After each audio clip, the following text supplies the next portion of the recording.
Today's Wednesday, the 21st of May, 2025.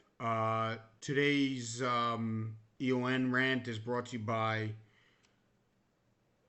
Juan Soto and the New York Mets a little bit, but it's Juan Soto. After the Mets lost back to back games to the Red Sox, they've now lost three in a row, and they lost about five out of six. I'm sure they've lost now, I think, the last five series in a row. If I'm not mistaken, it might be four, might be five. And the top conversation is Juan Soto. Juan Soto did not have a bad game statistically yesterday, where he was 1 for 3 with a walk. Um, but he's getting all the attention, and especially the other day in when he hit a fly ball to left field in Boston in Fenway Park, and the ball he didn't go out of the box, so he crushed the ball very deep, which he's very good at hitting the ball the other way, and it hit the monster. And it was a single. He did steal second, so he kind of made up for it the next pitch. But I have to say this is my opinion on that situation with Juan Soto not running. I don't know. To me, he's still very good, and he could play, and I think he's going to have a great season for an average baseball player for sure. And he's not having an awful season. He's just not having Juan Soto, and he's not doing the Soto shuffle. I don't know what it's about. I don't know if he's happy or not. Does it look like, especially when he went back to the Yankees, it looked like he missed it? That's what I saw. I'll be honest with you. And all those people who say the Yankee fans booing and being personal, it's like, come on. We are the best fans in the world. I was there this year in a Yankee game in the beginning of the season against Kansas City, and freezing my butt off, and it was packed. It wasn't an empty. I didn't see many empty seats. And it was a regular, literally Tuesday night. It's insane. We go to games. We care about every game, and that's our expectations. That's what our standards are. So people say what did they just had Soto for 1 year? I agree. Soto didn't owe us anything to go to any team he wanted for money. But here's the thing. Like, yes, you picked the crosstown rivals over us, and that hurts us. See, Robinson Cano was booed a little bit when he came, but at the same time with Robinson Cano, he went to Seattle, so we weren't really like missing him. We didn't care that he went to Seattle for more money. We just like cared that he said the Yankees disrespected him, which they did not. They offered him literally 175, and he took 200. Good. I would love to be disrespected for that, but that was years ago. And after maybe a year, we didn't even realize Robinson Cano was a Yankee. Like, okay, he's part of the archives. Juan Soto, it's still a little fresh.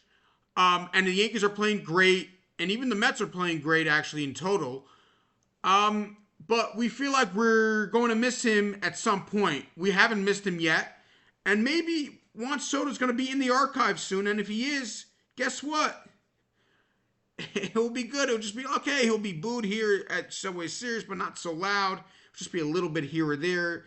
But this is my belief. I just see him missing being a Yankee. And something, I know it's Michael Kay who said this, but there are sources, and who knows the sources are correct or not. He said that from his sources that he listened to his family. And family's great, and family's everything. But I don't know. You don't always just listen to your family. Yes, your family's very important. But, man, you were getting paid about the Yankees offered you $750 and you took $765, if I'm not mistaken. But the Yankees offered you more than $700 and you turned it down. I think with the Yankees, it's the first time in his career Juan Soto in the postgame gets all the attention. Last year, he's not the captain of the Yankees. He was not even the star, the franchise in San Diego, even in Washington. Maybe the last 2 years, but it was his year, the year they won the World Series. It was like Reynolds, Zimmerman. They were the guys that the media liked, and he was just this young kid, whatever. He was a phenom, but he was this young kid. Now, even though he's 26 and still young, and Lindor might be the captain, and McNeil might be the Met through the bad times and the good times type of guy. All the attention's on him, and I don't know if he likes it. I don't know if and with the Yankees, even if he signed that crazy deal, that crazy contract, guess what? Aaron Judge gets the press conference after the game. Even when A-Rod was here, Derek Jeter, he's the first guy to talk to. He's the first guy on the field. He's the first guy leading. He's the guy, whatever. And you're in the background. You're in Derek Jeter's shadow. That's what A-Rod was, even though he got attention from doing stupid things, and he was a great player. And he was better than Derek Jeter. But it didn't matter because Derek Jeter was the franchise, and Aaron Judge is the franchise of the Yankees, and he's playing like that again. And he's better than Juan Soto. So Juan Soto could have done his thing in right field and played a joke. He could have, no, he's a 10 times better player than Nick Swisher. But if you remember, Nick Swisher's like, oh, right field, those are my folks, those are my folks. Remember that, guys? Yankee fans, remember that Nick Swisher? Like, he was the cool guy, but he did his thing, and no one really had a problem with it because he was never the best player. I know Juan Soto's much better than Nick Swisher. It's 10 times better, no? But at the same time, it's like, he was like that with like, okay, he does his thing with the right field bleacher creatures, and he hits his 40 plus, but the guy in center field, which was last year, Aaron Judge, he hits his 50. He bats even a better average than him most of the time. And he's the franchise and the captain. So anything falls on him. Juan Soto obviously has to perform, but he doesn't have to like beat Aaron Judge. Now, with the Mets, you have to be literally like as good as Aaron Judge. You have to. And that's the thing with it. And well, I don't know. I don't see Juan Soto being comfortable with it. He thought maybe like Francisco Lindor will still be like the guy with all the attention. And the same thing is, and one thing I did not like the postgame when he said like, I'm hustling, whatever. I didn't like that. I did not love that, to tell you the truth. But whatever. He doesn't really, he talks pretty good English, very good English, so he understands everything. But he doesn't really like talking to me. He's not a media guy like Lindor, who's willing to express himself and talk. Even Pete Alonso, who's making terrible errors, but no one's really giving him the hate like that. Juan Soto, I mean, he's the guy. And you know what? The honeymoon's over for these things. But at the same time, that's what he's going to have to deal with. You took the money, took a new team. Everyone's, what's this all about? What's this whole fun thing all about with Juan Soto? Well, we got to see. And then Juan Soto is not living up to it. But him and Fenway, Pedro Martinez, I saw this with the MLB on TBS crew with Curtis Granderson, Jimmy Rollins, and Pedro Martinez. I don't know the lady's name, to tell you the truth, because she wasn't a player, but she does a great job at hosting. I'm going to say this. What Pedro Martinez said is that he's not used to playing in the Fenway Park. Yeah, he played in Fenway Park last year for the Yankees many times. He knows what Fenway Park is. So when Pedro Martinez, I understand, necesita defender sus dominicanos. I understand that. I totally understand that, Pedro Martinez. But at the same time, you got to be like, you got to be kidding me, and you got to be like, just be realistic, okay? Like, okay? Don't be like too honest maybe at times when you have to defend the guy. But come on, be reasonable. He knows Fenway Park. He was there the whole day that day when he didn't hustle out of the box. Okay, so don't make up this stupid defense that he's not used to Fenway Park. He crushed the ball to left center field. He always does. He's very good at crushing the ball to left center field. Done it his whole life. But when you say he's not used to Fenway Park, come on. Everybody sees it the whole game. It was late in the game, too. It was like the 6th or 7th inning. I'm not sure exactly which inning it was.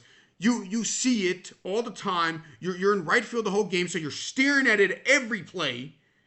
Every 5 seconds, you're staring at this big monster, so you got to hit the ball over. Everybody knows that, so we're not stupid. So when you defend the guy and says he's not used to Fenway, playing in Fenway, whoa, that's a fly ball right center field. He doesn't practice as much. This is a fly ball center field. He doesn't know the place as much.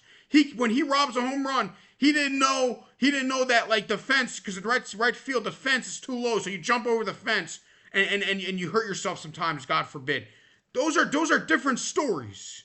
The triangle, you didn't know you can't get the ball to the triangle in center field. The center fielder has got to cut that off because that's an easy triple even for the slowest guy in the league.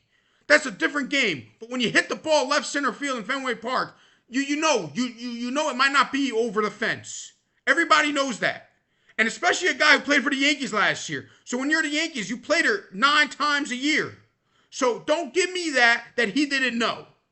Or I apologize, at minimum 8 times a year if you're a Yankee. So he's seen Fenway Park. He's been there. He's played in the MLB for many years. He's also in the Dominican Republic. You grew up hitting baseballs all the time. You know what the Red Sox are, and you heard of the Green Monster all the time. So don't tell me he's not used to it when he hits a deep fly ball left center field. Not to hustle out of the box. Don't defend a guy like that just because he's whatever. Say you're fine. He's not used to it. It's an adaptability stage that he needs to adapt. There's no doubt about it. Juan Soto will get over this in my mind. But I do believe that in 2 or 3 years, which I'm switching my opinion already, which is crazy. I'm volatile with these opinions. That the Yankees are going to look at Juan Soto and see he's in our archives. Okay, he's a good player. He's a great player for the Mets. But he's in our archives, and we moved on from him. The Yankees already moved on from him, which is crazy. Which I got to give Brian Cashman credit for that. But not hustling out of the box. Don't defend the guy because he's not used to the freaking Green Monster. Everybody knows that. Everybody knows that. I know that, and I can't even hit the ball there. I know, like, if I hit a fly ball left center field in Fenway Park, I'm running, okay? Because I don't know if the ball's going to fly over the fence. Thank you. Have a great day.